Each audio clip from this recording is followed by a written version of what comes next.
Well, if there's one thing that all human beings have in common, it's got to be this.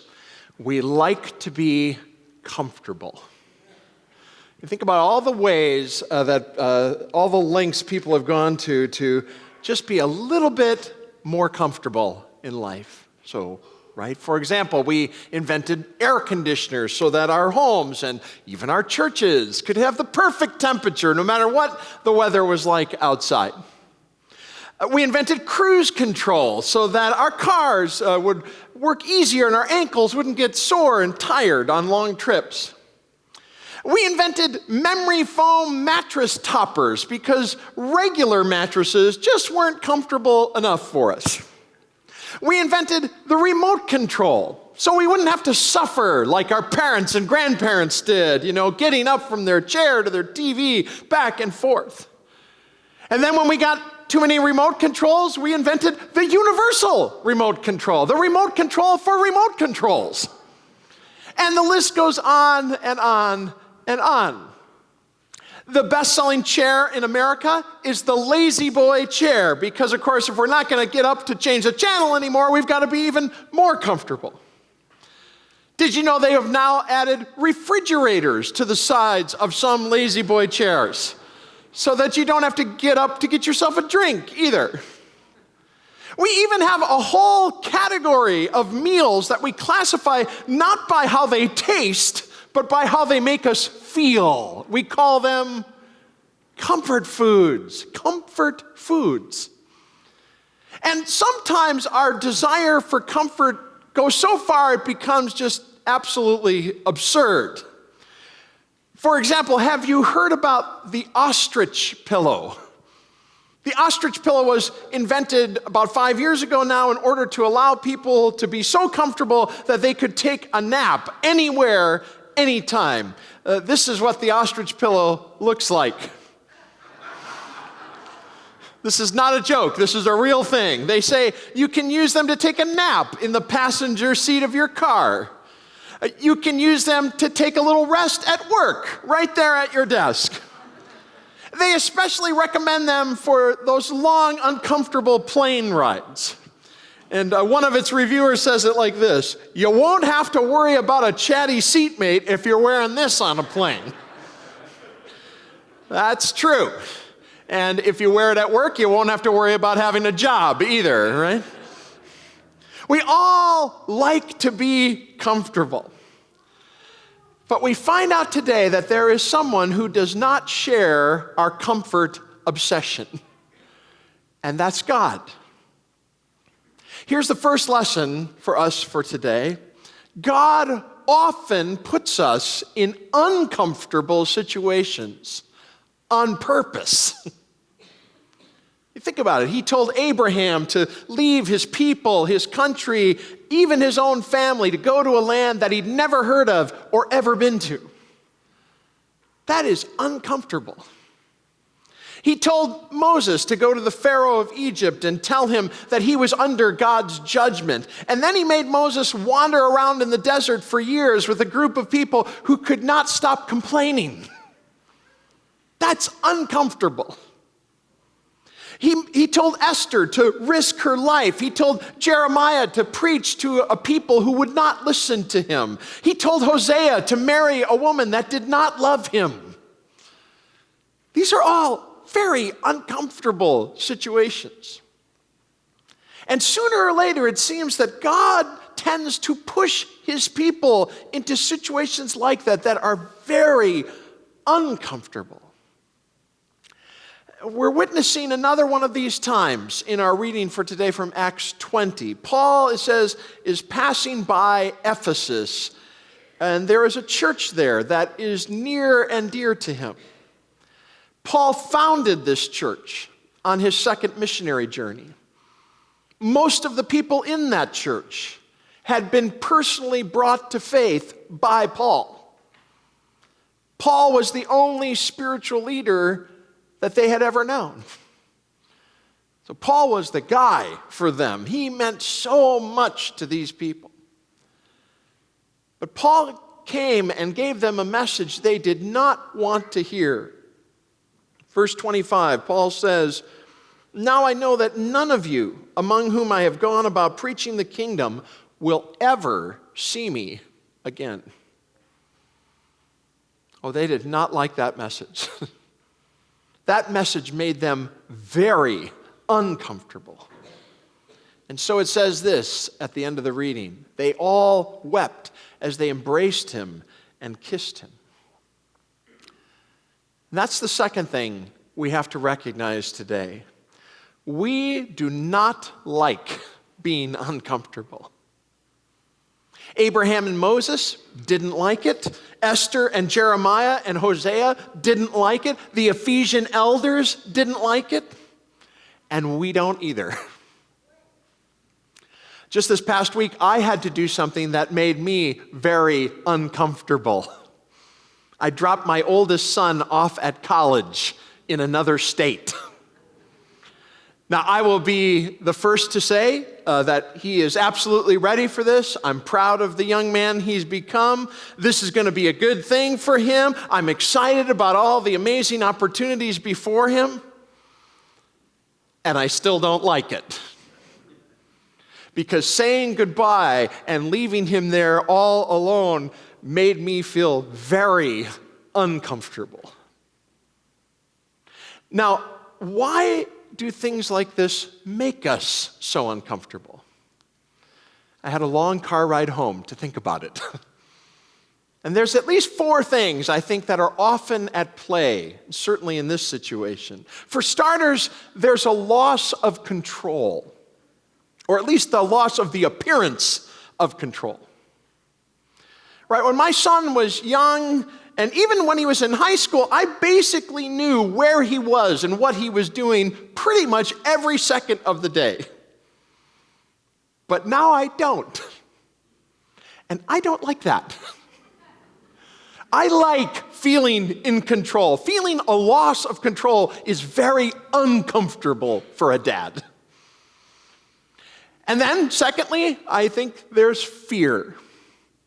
Right? When you don't know what's going on and what he's doing, it's easy for your mind to wander and ponder all the terrible things that could be happening to him right now, right? You start thinking, what if this happens? What if that happens? What if I'm not there to help him when he needs it? And then I think there's also just plain old selfishness involved. The truth is, I like my son. I like having him around. He's a great person. He makes me happy. And I don't like giving that up, even if I know this is good for him. And then finally, I think there's also grief. The day after we left him there and got home, I said to my wife, "It feels like Josh died." Now, I know on the one hand that's totally absurd. I'm going to see him in another month. But every time I walk by his empty bedroom, oh, there's a loss there. Because even though I love the young man that he's become, the truth is I miss that little boy he used to be. And I'm sad sometimes that I don't have that little guy around anymore. And I think about this, I think this is exactly, that's right. I think that's exactly what was happening here with these elders from Ephesus. They felt that loss of control. They didn't get a say in this thing. Paul had already made up his mind by the time he arrived. He was going to do what he was going to do, and there was nothing they could do about it. And I'm sure that they were afraid of the future, afraid of what would happen now to their church, probably afraid of their own inadequacies as leaders and how they would do without Paul's leadership. No doubt these elders were afraid of a lot of things. And I'm certain there was some selfishness at play here. Even though they said they wanted Paul to follow Jesus, the truth is what they really wanted is they wanted him to follow Jesus by them, like he always had. They didn't want to lose that because they liked that. They benefited from that. And we know from the text there was grief. That's why these grown men are crying and hugging and kissing Paul. They knew this was going to be a loss for them, even if it was a gain for the kingdom of God. My friends, I wonder what's going on in your life right now that's pulling you out of your comfort zone. What's causing you to experience fear or grief or a loss of control? What's God allowing to happen in your life that's triggering your selfishness? And maybe more importantly, we have to ask, why does God do this to us? Why can't he just let us be comfortable and follow him that way? And that leads us to our final lesson for today, which is being uncomfortable is actually good for us. Author John Ortberg says this in one of his books. I love this. He says, "Too much comfort is dangerous," literally. Researchers at the University of California at Berkeley did an experiment some time ago that involved introducing an amoeba into a perfectly stress-free environment. Ideal temperature, optimal concentration of moisture, constant food supply. The amoeba had an environment to which it had to make no adjustment whatsoever. So you would guess that that was one happy little amoeba. Whatever it is that gives amoebas ulcers and high blood pressure was gone. Yet oddly enough, it died. Apparently, he says, there is something about all living creatures, even amoebas, that demands challenge. We require change, adaptation, and challenge the way we require food and air. Comfort alone will kill us. And even though we don't like to hear that sometimes, our own experience tells us that that's true. All comfort all the time leads to laziness and selfishness and shallowness. Even if we don't see this in ourselves, we see it in others. But whenever God makes us uncomfortable, we're forced into greater levels of faith and trust and obedience. And I think the Ephesian elders knew this and believed this. Because when they were all done crying and hugging and kissing Paul, they did the most extraordinary thing. It's in the final line of our reading. Verse 38 says, "Then they accompanied him to the ship." Now you just think about what that's telling you. This story could have ended with Paul just walking to the ship alone and leaving the weeping elders of Ephesus behind. And if it had ended that way, you wouldn't have thought anything of it. But when it ends saying, "Then they accompanied him to the ship," that is telling you something very important. It's giving you an insight into the faith of these elders. It's telling you what they were thinking. If they accompanied Paul to the ship, then obviously they were thinking, okay, Paul, we don't like this. This news makes us very sad. We wish it didn't have to be this way, but we are with you.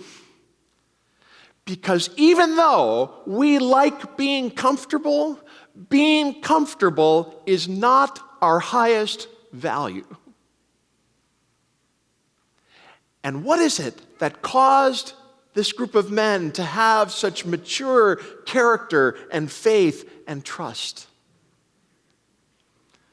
Paul tells you what it is in our other reading in 2 Corinthians 5, verse 14, these powerful words. "For Christ's love compels us, because we are convinced that one died for all, and therefore all died. And he died for all, that those who live should no longer live for themselves, but for him who died for them and was raised again." The reason the elders of Ephesus thought this way and acted this way is because their hearts had been captivated by something far greater than even Paul's preaching and teaching. And they were inspired by something far greater than just their own comfort. They had come to know Jesus Christ, the one who had left all the comforts of heaven behind when he did not have to do it, to bring them back to God. And Jesus had done some of the most uncomfortable things imaginable. They remembered the mockings, the beatings, the crown of thorns on his head, the separation from his Father, all of which he had done so that they would never have to experience it themselves. And you see, when that reality digs deep into your heart and mind and soul, it changes what's most important to you. Comfort is still nice. I mean, you might buy an ostrich pillow, but it's not your highest value. Serving Jesus Christ is. And if serving Jesus Christ makes you uncomfortable sometimes, then so be it, because nothing is more important to you than that. I wonder what ship God wants to walk you to today. Let's bow our heads and pray.